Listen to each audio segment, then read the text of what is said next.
بسم اللہ الرحمن الرحیم۔ السلام علیکم ورحمۃ اللہ وبرکاتہ۔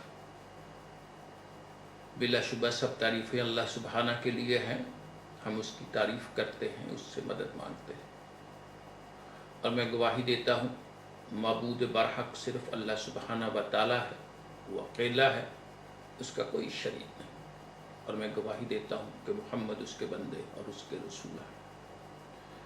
حمد و صلوات کے بعد یقیناً تمام باتوں سے بہتر بات اللہ سبحانہ کی کتاب ہے، اور تمام طریقوں سے بہتر طریقہ محمد صلی اللہ علیہ وسلم کا ہے، اور تمام کاموں سے بدترین کام وہ ہے جو اللہ کے دین میں اپنے طرف سے نکالے جائیں۔ ہر نیا کام بدعت ہے، ہر بدعت گمراہی ہے۔ اے ایمان والو، اللہ سے ڈرو، اللہ سے ڈرو جیسا اس سے ڈرنے کا حق ہے، اور تمہیں موت نہ آئے مگر اس حال میں کہ تم مسلمان ہو۔ اے ایمان والو، اللہ سے ڈرو اور ایسی بات کہو جو محکم، سیدھی اور سچی ہو۔ اللہ تمہارے اعمال کی اصلاح اور تمہارے گناہوں کو معاف فرمائے گا۔ اور جس شخص نے اللہ اور اس کے رسول کی اطاعت کی تو اس نے بڑی کامیابی حاصل کی۔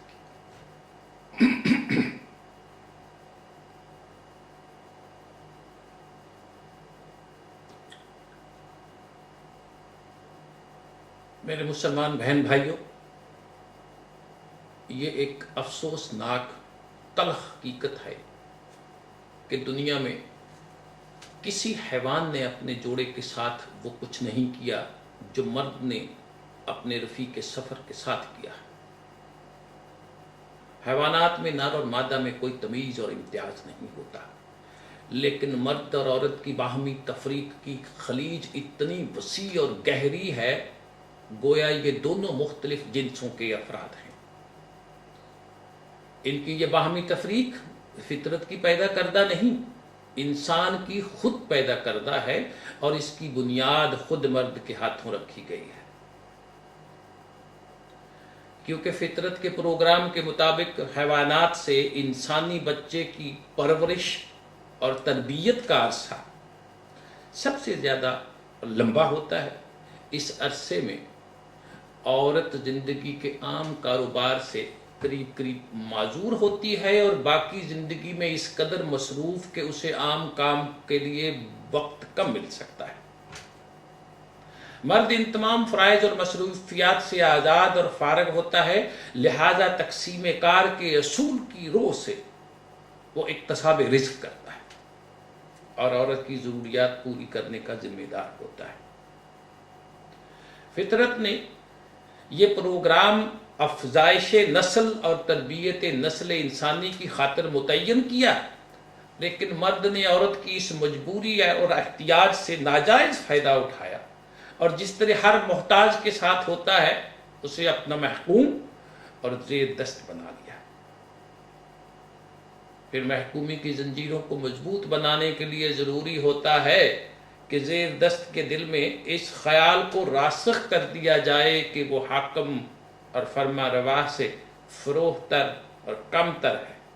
فطرت نے اسے پیدا ہی اطاعت و فرما برداری کے لیے کیا ہے،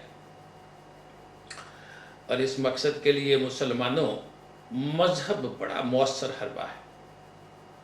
لہٰذا اس باب میں بھی مرد نے مذہب کو آگے بڑھایا، اور اس نے اس عقیدہ کو عام کرنا شروع کر دیا کہ عورت کا درجہ مرد کے مقابلے میں نہایت پست ہے، یہ تمام مصیبتوں کا سرچشمہ، گناہوں کا منبع ہے، یہ ناقص العقل ہے، اسے ہمیشہ مرد کے تابع فرما رہنا چاہیے۔ ارے آپ بائبل اٹھا کر دیکھیے، اس میں یہ عقائد عام ملیں گے۔ اس کی روح سے تو خدا نے آدم مرد کو اپنے ہاتھوں سے پیدا کیا، وہ جب تنہائی کی وجہ سے اداس رہنے لگا تو اس کی دلجوئی کی خاطر اس کی پسلی سے حوا عورت کو پیدا کیا۔ گویا مقصود بلذات مرد کی پیدائش تھی، عورت کو محض مرد کی دلجوئی کے لیے بطور کھلونا پیدا کر دیا۔ پھر شیطان نے عورت کو پھسلایا، اس کی وجہ سے مرد کو جنت سے باہر نکلنا پڑا۔ چنانچہ عورت کے اس جرم کی سزا کے لیے خدا نے فیصلہ کر دیا کہ وہ درد ذات سے بچے جنے، اس کے بچے گناہوں کا بوجھ اٹھائے دنیا میں آئیں، مصیبت میں رہیں۔ عیسائی کلیسا میں تو ایک مدت تک یہ مسئلہ زیر بحث رہا کہ عورت میں روح ہوتی بھی ہے یا نہیں. پھر یہاں تک عورت کی فطرت کا تعلق ہے، اس کے متعلق کہہ دیا کہ چونکہ یہ مرد کی پسلی سے پیدا ہوئی ہے اس لیے یہ پسلی کی ہڈی کی طرح ٹیڑھی ہوتی ہے. اگر اسے سیدھا کرنا چاہیں تو یہ ٹوٹ جائے گی لیکن سیدھی نہیں ہوگی.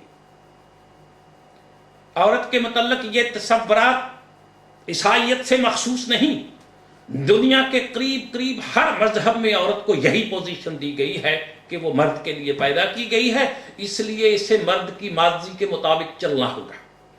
معاشرہ میں اس کا اپنا کوئی مقام نہیں، حتیٰ کہ اس کا تعارف بھی اس کی اپنی ذات سے نہیں ہوتا. یہ زید کی بیٹی، عمر کی بیوی، بکر کی ماں کی حیثیت سے متعارف ہوتی ہے. وہ نہ اپنی جائیداد کی مالک ہو سکتی ہے، نہ ہی مرد کی کمائی میں صاحب اختیار. وہ باپ، خامد یا بیٹے کی دولت یا جائیداد سے بطور استحقاق کچھ نہیں لے سکتی. اسے اگر کچھ دیا جائے گا تو بطور خیرات دیا جائے گا. ارے کنیا دان ہندو معاشرہ کا مسلمہ اسی لیے تو ہے. اس دھرم کی روح سے وہ اپنا خامد بھی خود منتخب نہیں کر سکتی. باپ اسے جس کے پلے چاہے باندھ دے. اور یہ بھی ضروری ہے کہ اس کی شادی اس کے بالغ ہونے سے پہلے کر دی جائے، اور یہ شادی مستقل بندھن ہوگا جو کسی حالت میں ٹوٹ نہیں سکتا. اسی کو اٹوٹنگ کہتے ہیں.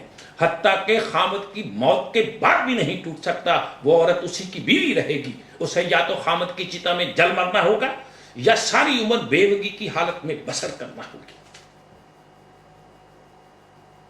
عورت کے متعلق یہ نظریات صدیوں سے چلے آ رہے ہیں اور قریب دنیا کے ہر حصے میں رائج ہیں. اب اس کا نتیجہ یہ ہوا کہ عورت خود اپنے متعلق یہ سمجھنے لگ گئی کہ دنیا میں اس کی کوئی حیثیت نہیں.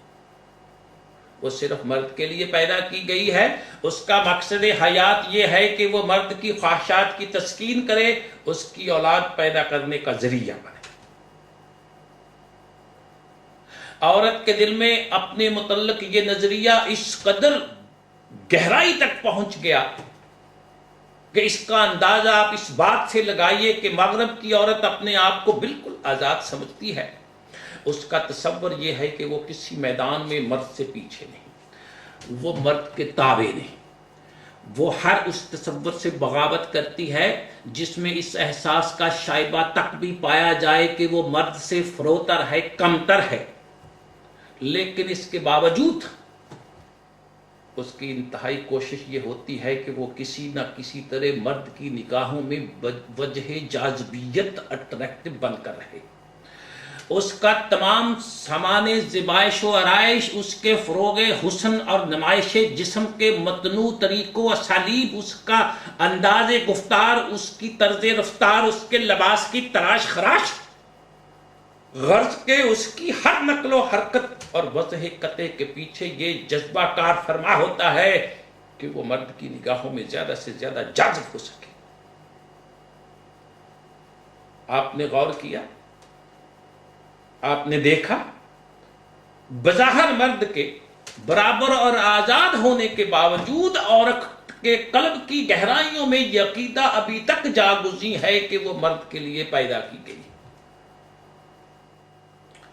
یہاں تک حیوانات کا تعلق ہے، ان میں یہ جذبہ کہیں کار فرما نہیں ہوتا کہ نر اپنی مادہ کو اپنے زیر دست رکھنا چاہتا ہے. لہذا مرد حضرات میں یہ جذبہ حیوانی جبلت کا نتیجہ تو ہو نہیں سکتا. حیوانی جبلت کے علاوہ اب ہم جن خصوصیات کو انسانی فطرت کہتے ہیں وہ در حقیقت وراثت، ماحول، تعلیم و تربیت وغیرہ کی پیدا کردہ ہوتی ہیں. چونکہ ہمارا مروجہ اسلام اور ہمارے مروجہ اسلامی قوانین دور ملوکیت کی پیداوار ہیں، اس لیے ان میں عورت کو اس درجہ پست حیثیت دی گئی ہے کہ جس کی کوئی مثال نہیں ملتی. کیونکہ یہ اسلامی قوانین اس ماحول میں بنے تھے جس میں عدل کی بجائے استبداد کا دورہ تھا اور عورت کو بنگاہ نفرت دیکھا جاتا. اس لیے ان قوانین اور تصورات کی روح سے عورت کی حیثیت مغلوب و محکوم، ذلیل و حقیر سی قرار پا گئی۔ ہمارا مروجہ موجودہ اسلام یہودیوں کی رسوم پرستی، مجوسیوں اور ایرانیوں کی اشخاص پرستی اور نسل پرستی اور عیسائیوں کی خانقاہیت کا مرکز ہے۔ اس لیے عورت کے معاملہ میں تو استبداد کے علاوہ مردوں کے دل میں نفرت اور حقارت کے جذبات بھی موجود ہیں۔